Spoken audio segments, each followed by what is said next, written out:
विमानन मंत्रालय से लेकर जुड़ा हुआ था।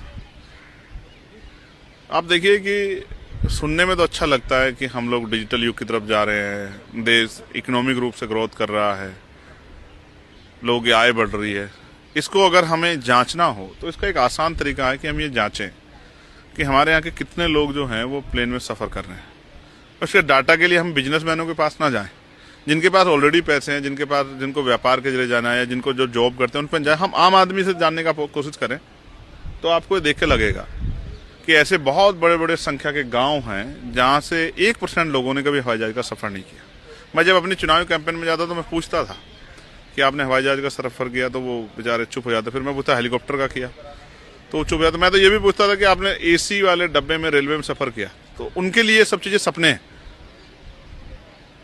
तो मैं सोचता हूं कि देश के हर एक महिला को, पुरुष को, गरीब को, किसान को, मजदूर को, सबको एक अवसर मिलना चाहिए कि वो हवाई जहाज का सफर करके अपनी जिंदगी में कुछ पल खुशियों के जिए। क्योंकि जिस तरह महंगाई बढ़ी हुई है, बेरोजगारी और तमाम तरह से परेशानियां, उसके बावजूद मैं नहीं मानता कि लोगों के जीवन में बहुत सारी खुशियां हैं। तो मैंने मांग की कि पार्किंग के जरिए जो लूट हो रही है, अचानक से किराया वृद्धि करके जो एकदम से लोगों की जेब पर डाका डाला जा रहा है, और जो है तमाम तरह की कि भाई वहाँ जो खाने पीने का सामान है वो इतना महंगा है, उसके साथ साथ जो है आप 5 मिनट लेट हो जाओगे तो फ्लाइट छूट जाएगी। लेकिन फ्लाइट अगर 3 घंटे लेट होगी तो वहाँ पानी से लेकर ऐसा लगता है जैसे वास्तविकता में एहसास होता है कि हम हवाई सफर पे आए हैं, क्योंकि जो दाम है वो आसमान छू रहे हैं। इन सब चीज़ों को लेकर मैंने बात रखी और मैंने ये भी मंत्री जी से मांग की कि मेरे लोकसभा क्षेत्र नगीना में भी एयरपोर्ट बने बिजनौर में, और इसको हम लोग करा के रहेंगे।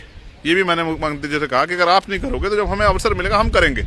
हमने संकल्प किया, वादा किया नगीना के लोगों से कि एयरपोर्ट हम बनाएंगे।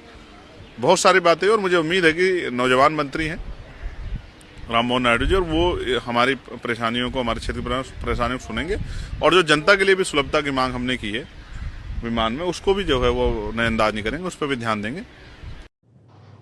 अगर सरकार दलित, पिछड़े, आदिवासियों की मांग को नहीं मानती है, इसका मतलब वह सभी का साथ, सभी का विकास करने की ढोंग कर रही है, और यह ढोंग बहुत दिन तक चलेगा नहीं।